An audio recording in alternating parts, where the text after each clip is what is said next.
植木じゃない。だから私もずっと思ってて、何を思ってたかっていうと、その男性ホルモンの療法をしてたでしょ、だからそれをしてた時にどういうふうに体がその変化したのかっていう結果は見るじゃん、久しぶりに会えばひげ生えてたりとか、ね、声が低くなったりとか、その間どういうふうに気持ちが悪くなったりするのかとか、あとは何か意識が遠のいていくだとか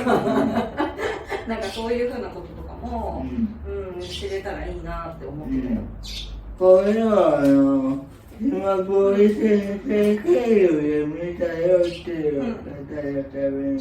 説明したら、自分はFTM 女性で生まれて男性で生きてる人なんですけど、男性ホルモンを10年前ぐらいに打ってあるんですけど、僕らはしてなくて、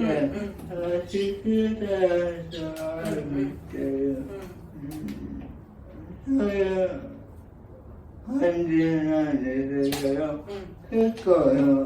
FTM の人が、男性ホルモン初めてどうなったかっていうのはいっぱいあるんですけど、結構なんか。じゃあこれリンク貼っといてください。どういうふうになったかっていうふうなのを私も勉強するためにリンクを貼っといてください、ね、でそんなふうに男性ホルモン同様、療法したのね、植吉って思っていたら、ある日見たら、男性ホルモンのおかげで、とても体調が辛いというふうなことを言ってたんだよね、そうなんか男性ホルモンをやっていたおかげで女性ホルモンとのバランスが取れなくなっちゃって更年期症になったんでしょ言ってみれば、最初は原因が分からなくて、突然なんか頭痛かったり熱出たり、朝下腹部も痛くて、で原因不明のことが数週間ずっと起こって、これ一体何なんだっていうので、Facebook に書いたら、いろいろコメントもらって、で、なんか、必要な誠じゃな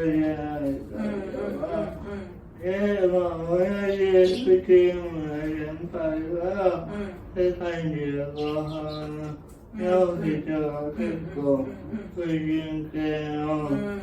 病気にかかった人が多かったよっていうのを聞いて、結構、どうしようって思って、それで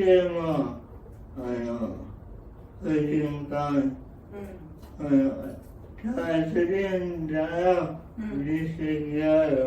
婦人科に行って、で、更年期障害的なものだって分かったんですけど、やっぱりそれは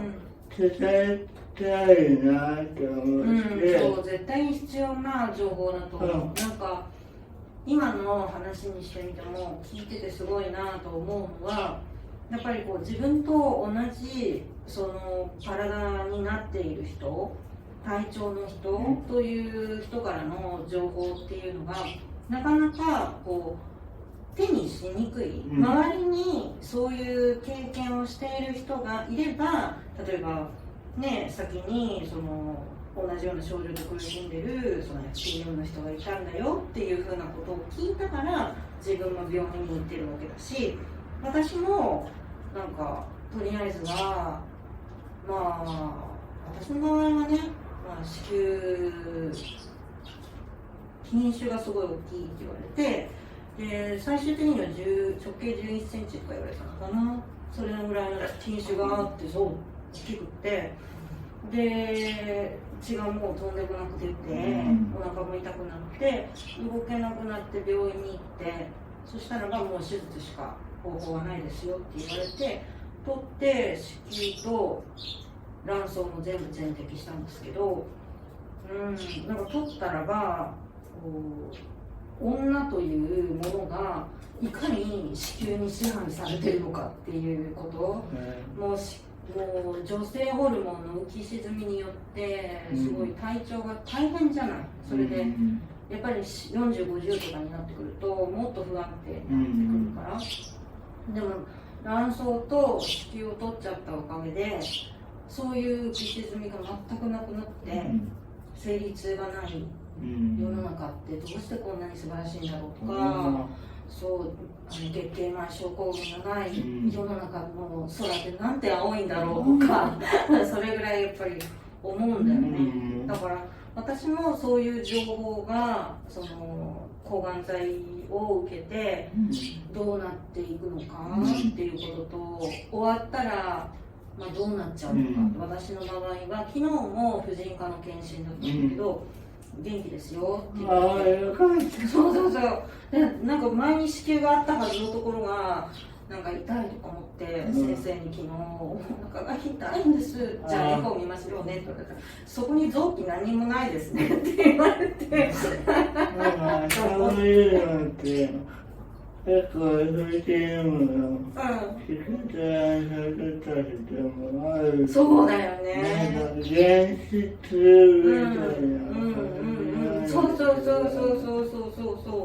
だからね、だからそういう情報っていうのは、もう絶対に一人一人がんにしてもそうだし、その一人一人その FTM の体も絶対的に違うわけだから、体験が違うのは当たり前だと思うわけ。でそれの重さとか、その辛さっていうのも人がバラバラだと思うし、治療法についても絶対バラバラだとは思う。ただしその一人一人が経験しているその状況っていうのも厳然としてあるわけだから、なんていうのかな、一人に通じるお話っていうのはもう全てに通じる話なので、なんかどんな体験でもやっぱり発信していくことの意味はすごく大きいと私も思っているのね。だから私の本にしても私の体験なんだけど、そこから読んで分かることっていうのは絶対あると思うし、上吉が流してるその、ね、LGBTQ だったりその FTM の体だったりとかっていうふうなことについての情報はもうどんどん発信していかないといけないと思う。人の体は刻一刻と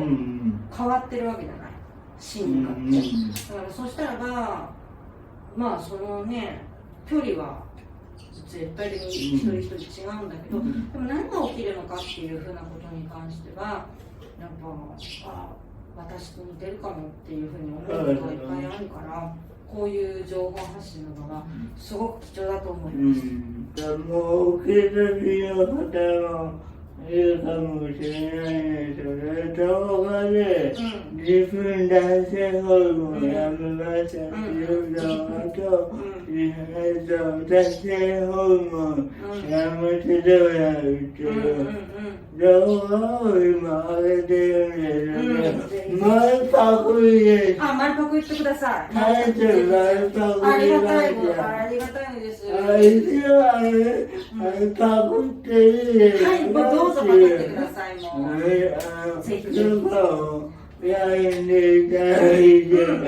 然構わないです。むしろ私からパクったっていうことを大々的に言っていただいて、ぜひ子宮がんについても知りませんか？そう。高評価、チャンネル登録よろしくお願いします。